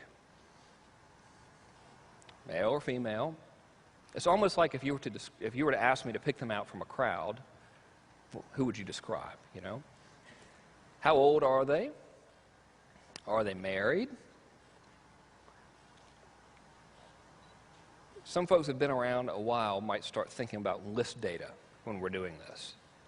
And that's not really what I'm getting at. I want you to, instead of thinking about demographics, we want to think about the life of this person. Okay, what a typical day in their life is like who they are, not as a buyer, but as a person. Because we communicate as people. When you get into that I'm selling you the buyer stuff, it's lame. Okay?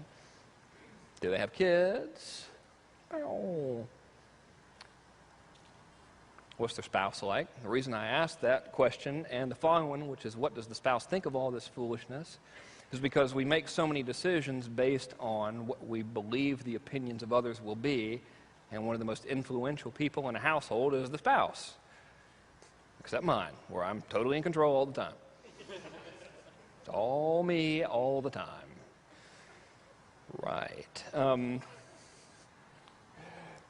What's their relationship with the children like? What would this person be wearing? Would they be wearing, I don't know, a latex helmet, or would it be leather? You know, there's so many forms of headgear now. What do they do for a living? What's their biggest frustration? What's their biggest surface desire? All right? Stuff like that. So I did this exercise, and this was back when I was selling to the internet marketing crowd from the perspective of newer people just looking to make money. Yes. Okay. Don't read that because I can't fit my description of Bob on the screen. Right. So when I did this, again, this is for the beginners internet marketing crowd. I did this exercise some time ago. And I created my little dude named Bob. All right, so here's Bob. Bob is 45 years old and sells insurance. He is married with 2 children who drive him crazy. And his wife thinks he's an idiot for trying this internet stuff. He's about 25 pounds overweight and wears glasses. Wears a short-sleeved, button-down shirt, which is white, and he wears khaki pants with it. His shoes are brown leather. His biggest desire is to make enough money to quit his job, which pays him $45,000 a year.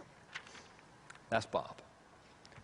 If you were to go right now, if we could teleport to a typical beginner's level internet marketing pitch fest seminar, that's who you'd see. Lots of Bobs at those. Not so many Bobs here. It's not that event, right? Different crowd. But that's Bob. So who is your Bob? The question you need to do is you need to identify your Bob. Cool? Now this stuff step 1 of step 2. Great at this. Remind me sometime to become a surgeon. We're going to cut open the femoral brain lobe? No? Sorry. Okay. Just by doing this exercise, we're already halfway there to identifying your market's core identity. You're already 100% ahead of most people in the market. Everyone else is a little bit of a strong word. Because what we're doing right now is, now that we know who we're writing to specifically, you can influence them on the surface. Like when I identify who Bob really is, I know that Bob is drawn to the big paycheck images. I know that Bob wants the new car, right? Because Bob's new at all this stuff. Bob is the guy that's at the insurance job, miserable. His kids are driving him crazy. The dude's coming home. He's confused. He's scared and all that kind of stuff. That's what he wants right now. Okay, so when I know that sort of stuff, we can influence them on the surface level. Surface level influence works really good. Almost everything we've ever seen is surface level. Okay?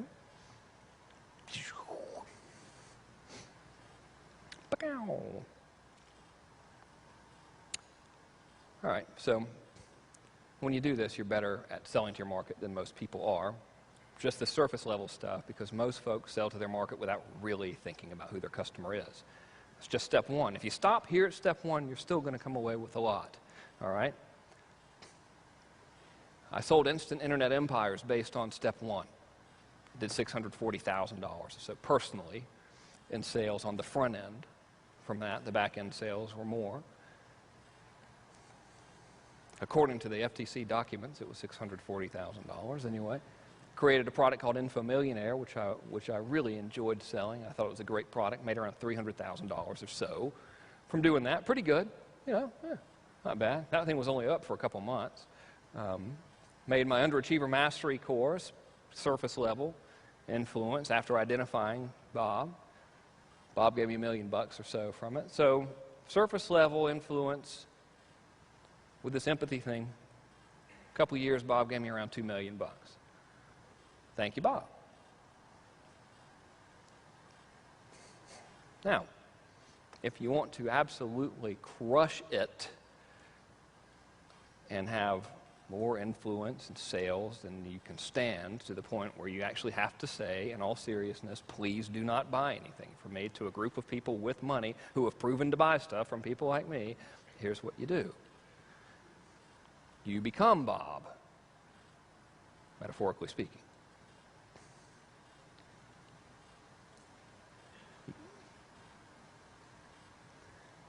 You remember the question that I asked you to ask yourselves about your perfect average day? Well, now that you know who Bob is, it's time to pretend. You need to pretend like you are Bob. This is why I was telling you not to look at Bob like a person on a direct mail list data source. This is why we need to know the mundane things about Bob, what his kids are like, what he wears, what he does for a living. We don't care if Bob has an American Express card with $10,000 on it. We don't care about that marketing data. We want personal data. Okay? You step into Bob's shoes and you run the little magic question, effortless transformation 2000 exercise as if you were Bob. Are you going to be exactly right? No. You're pretending to be someone who is a representation of thousands of people within a market. You've never met Bob. But you're going to be close enough. All right? Now you know who Bob really is. Now you know what Bob really wants. Okay? So, remember when I was given all my weird ethereal sounding stuff, saying, when you meet someone and you have this connection with them and you don't even know why, but you really feel bonded to them and you like them and they like you and you feel like there'd be no convincing or arm twisting with anything involving you guys? When you do this now, you're speaking from your core to Bob's core. Okay? So here's the real Bob.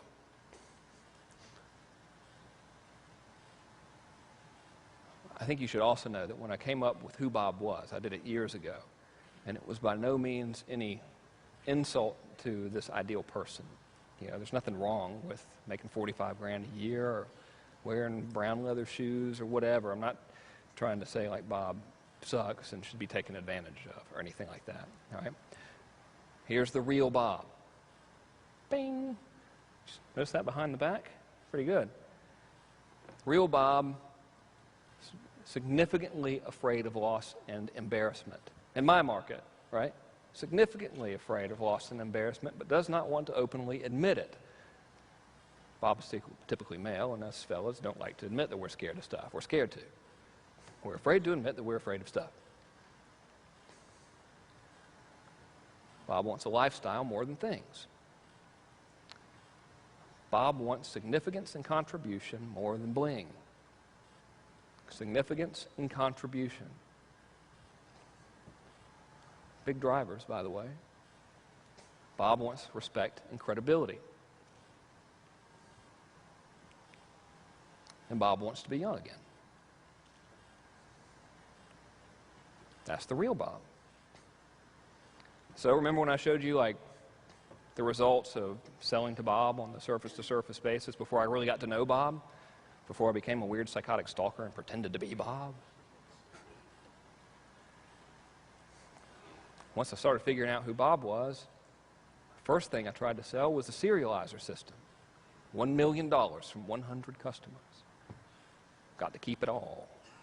No affiliates, no big list, no big fancy launch. Nothing. This one sort of counts. I faked it with the Neil Strauss launch because I'm not in that market at all. And I can't really step into the shoes that much of the guy trying to pick up women, and it doesn't really speak from my core to their core because it kind of weirds me out a little bit. I don't think there's anything wrong with it, but it's just I got daughters, man, you know? So part of me is like, here's how you should pick up girls, but if you ever do this with one of my daughters, I promise you I will draw you and quarter you. You know, so it's like, not really working out that well, but it still worked out pretty good, $1.4 million. Now that I have a better understanding of what Neil Strauss actually teaches, or what Neil Strauss actually teaches, and what that's all about, I think I could do a much better job of that. But still, as an experiment, because I would like to say publicly that that's not what his product is about, and that's not what he's about at all. He's a genuinely good, caring person. So 1.4 million ain't so bad, though. First time, incidentally, anyone had ever tried to do a big fancy launch outside of internet marketing, right? So he works in internet marketing. Okay, let's see. All right.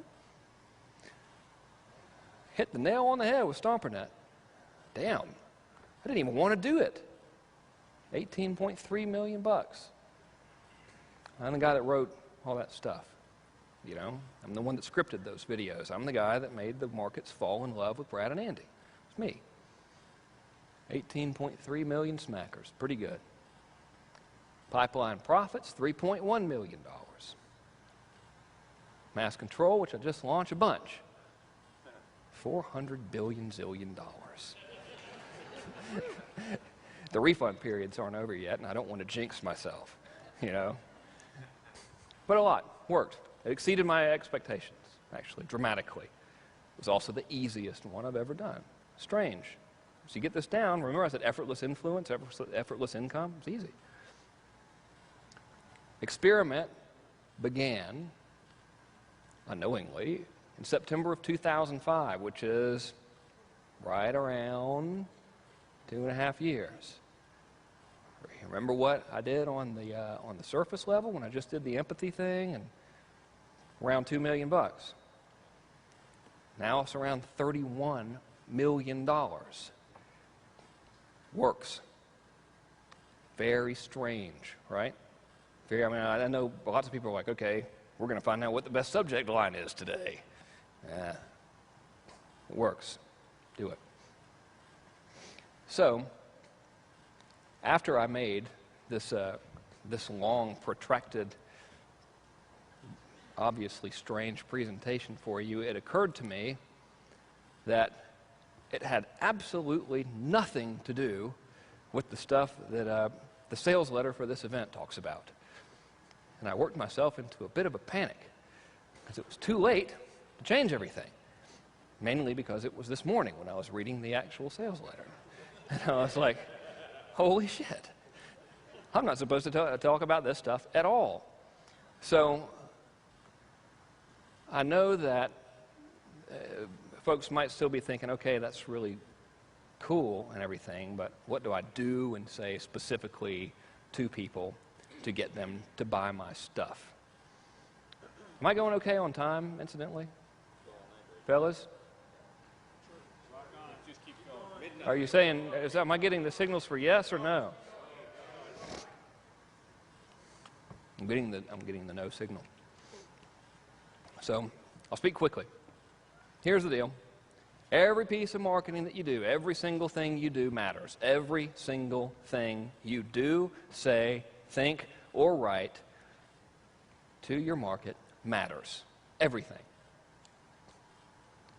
Does every single thing you say to your market matter? Yes or no? Yes. Okay, good.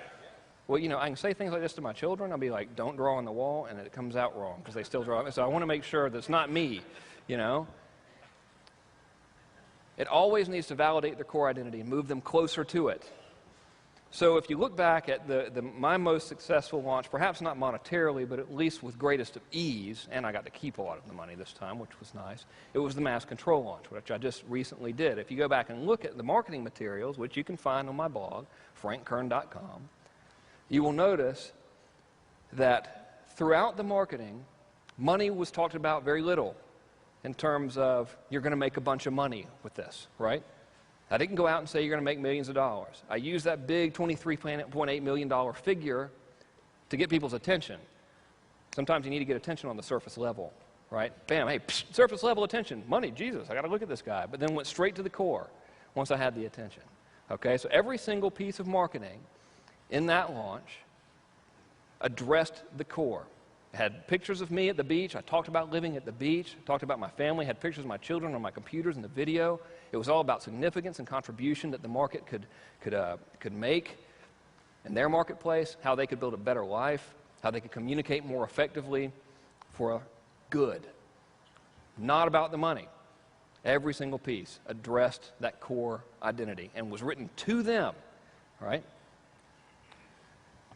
What was the other thing I had on there? And it moves them closer to it. So right, moves them closer to it with results in advance. So you can't just talk about it and paint the pretty picture. Every single piece of marketing that you give actually has to help people. Imagine. That's just patently ridiculous, but it does. Damn it. It does anyway, right? So if you'll look, every single piece of marketing that I gave out was not clever salesmanship, was not awesome copy or well-produced video or anything. It's just me being a regular dude helping people out. You need to build a list? Here's how you build a list, okay? You want to learn how to communicate effectively and not be obnoxious? Here's some tips you could do, right? Bam, by the way, my stuff's pretty good. Think you might like it. Maybe you could buy it. It was a whole message. Results in advance. You can move someone closer to their goal in your marketing. Every single step that you move them on that timeline to their desired outcome, every time you move them closer by helping them, their desire to buy your stuff increases, as does your credibility. And it goes up exponentially with every single step. Cool? And I think I better wrap it up with the last point before I get shot at by the video dudes back there.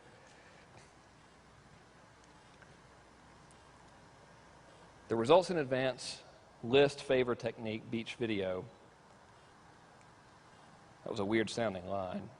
If you look at my blog, you'll see my marketing stuff. You'll see there's a video that shows people how to build a list. That's results in advance.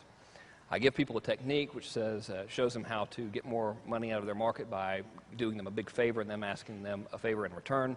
Results in advance. Immediately applicable stuff that they can do now.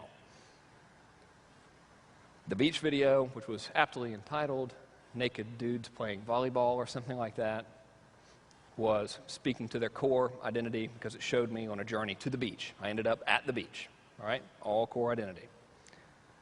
And finally, sometimes to avoid seeming like you're patronizing people, you can't come out and say this is what you're probably thinking to a market because no one wants to be told what we're probably thinking over and over again. After a while, you're like, dude, you don't know what I'm thinking, shut up, right? It's normal. So sometimes you have to borrow their voice and let someone else be their voice. In this case, if you look on the blog and see my marketing, you'll see a case study with a guy named Goher Chowdhury. He is another internet marketing dude who interviewed me. He borrowed the voice of the market, and said, when I saw this, I thought it was hype. What's the difference between this and manipulation? Why is this so good? And he basically grilled me. So he borrowed the voice of the market, essentially. He spoke for them in a true and congruent manner. And that is it. I think I have to wrap up. Sorry. Gotta go. Thanks. Thank you, guys.